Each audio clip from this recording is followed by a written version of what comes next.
दूसरे एपिसोड की स्टार्टिंग में दिखाया जाता है कि सैली शान का नाम सुनकर कहता है कि मैंने तुम्हारा नाम पहले कहीं सुना है, इससे पहले कहाँ काम किया है। तो शान ढाका के होटल वर्क को छोड़कर बाकी के होटल प्लेस को नाम बताता है और कॉन्फिडेंटली यकीन दिलाता है कि हम इससे पहले कभी नहीं मिले। अब शैली एक आर्म्स डीलर है तो ऑब्वियसली गन्स तो रखेगा। ये जानते हुए भी शान उनसे गन्स रखने के लिए फॉर्म फिल करने को कहता है और ना करने पर परमिट की कॉपी मांगता है। फिर सभी को स्वीट में लेके जाता है। स्वीट का मतलब होता है होटल में एक ऐसा अपार्टमेंट जहाँ रूम्स आपस में कनेक्ट हो। शान सैली उसके साथियों को ड्रिंक सर्व करता है। रह कर उसे सफीना की मौत हंट करती है। उसे उलझन महसूस होती है। इसी दौरान उनके बातों से शान को पता चलता है कि उस पेन पैकेट में उन सभी के लिए न्यू सिम्स है। यहाँ सोबिता धुलीपाला को सैली की गर्लफ्रेंड कावेरी के रूप में दिखाया गया है, जो कि काफ़ी हॉट होती है। सैली अपने पैकेट के बारे में शान से पूछता है तो शान झूठ बोलता है कि शिमला में लैंडस्लाइड के कारण कभी कभी डिलीवरी लेट होती है। जैसे ही आता है एज सुन एज मैं ले आऊँगा। वहाँ से बाहर आते ही शान को उल्टी होने लगती है। फिर शान उस पैकेट को खोलकर उनके सिम के नंबर नोट कर लेता है और उनके पुराने सिम को भी कचड़े के डब्बे से निकाल लेता है। होटल की लेडी स्टाफ शान को बताती है कि गोल्डन लीफ वाली मैडम ड्रिंक कर पूल में स्विमिंग कर रही हैं। क्योंकि वहाँ कोई लाइफ गार्ड नहीं होता इसलिए शान खुद टॉवेल लेके एज ए लाइफ गार्ड बन जाता है। सैली का साथी बीजे शान को देख उसे टीज करता है और जाते हुए एक आदमी से टकराता है। अगली सुबह शान सीसीटीवी कैमरे वाले रूम में जाता है और वहाँ के स्टाफ से बातें करते हुए शैली की सीसीटीवी फुटेज वीडियो देखता है। उस स्टाफ की माँ बीमार होती है इसलिए शान उसे 1 घंटे के लिए भेज देता है।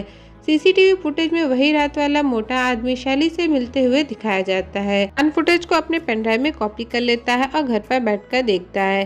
वीडियो देख लिपिका को फोन करने की सोचता है। यहाँ से सीन कट होकर होटल का सीन दिखाया जाता है जहाँ शैली शान से पूछता है कि यहाँ से पहले कहाँ थे, मतलब हॉस्पिटैलिटी वाले वर्क से पहले क्या करते थे, क्योंकि तुम्हारी पर्सनैलिटी और बिहेवियर देखते हुए ऐसा लगता है कि मानो पहले फौज में रहे हो। अनफॉर्चुनेटली एयरफोर्स गैस करता है। इससे पहले सैली को कुछ शक हो शान फौरन नेवी में लेफ्टिनेंट की पोस्ट बताकर उसका मुंह बंद करवा देता है। अगले दिन शैली अपने हेलीकॉप्टर से जाने लगता है। तब शान आकर उसका जैकेट देता है जो कि ड्राई क्लीन के लिए गया होता है। वह शैली उसे न लेकर शान को रखने को कहता है ताकि वो उसे याद कर सके और इतना कहकर वहाँ से चला जाता है। फिर न्यू दिल्ली का सीन दिखाया जाता है जहाँ पर लिपिका साइकिया राव को बांग्लादेश डेस्क से हटाकर लाइब्रेरियन की पोस्ट पर 2 साल पहले हुए कांड के कारण डिमोट कर दिया गया होता है। यहाँ लिपिका को कुछ पार्सल मिलते हैं पर उसमें किसने भेजा होता है उसका नाम नहीं लिखा होता है। उन पार्सल में सैली के खिलाफ वो सारे डॉक्यूमेंट और सबूत होते हैं जो शान ने कलेक्ट कर भेजे होते हैं।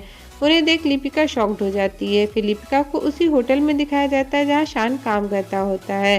खुद का नाम बताते हुए रिसेप्शन पर शादी के लिए वेन्यू बुक करने की बात करती है।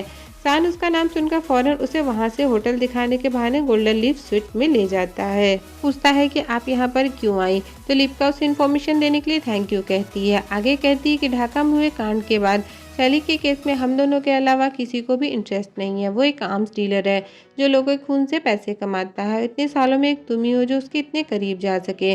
वो इन्फॉर्मेशन जो मैंने इतने सालों में निकाली उसे तुमने सिर्फ 2 दिन में निकाल लिया, तो तुम्हें कुछ बात तो है। लिपिका को जवाब देते हुए शान कहता है कि सैली यहाँ था, मुझे मौका मिला और इन्फॉर्मेशन निकाली और उसको आपको भेज दिया। आप सरकार के साथ काम करती हैं तो उस इन्फॉर्मेशन को कैसे यूज़ करना है वो आप देख लीजिए।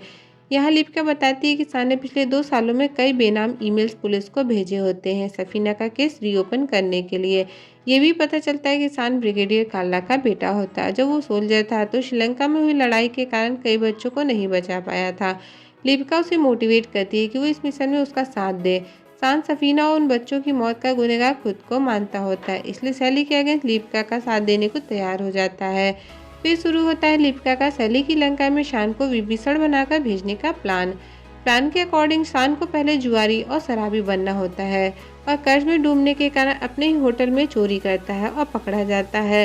और फिर कुछ महीने की जेल के लिए जब उसे ले जाया जाता है तो रास्ते से ही भाग जाता है, या यूँ कह लो भगा दिया जाता है। और ये वही सीन है जो वेब सीरीज़ की स्टार्टिंग में दिखाया जाता है। अब शान को इंडिया छोड़कर श्रीलंका जाना होगा क्योंकि लंका का रावण वहीं रहता होता है।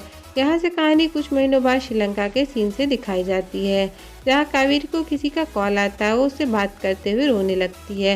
एक बच्चे को दिखाया जाता है जिसका नाम होता है ताहा, जो कि सैली की बीवी का बच्चा होता है। पर फिर भी कावेरी और ताहा के बीच की बॉन्डिंग काफ़ी लविंग और स्ट्रॉन्ग दिखाई जाती है।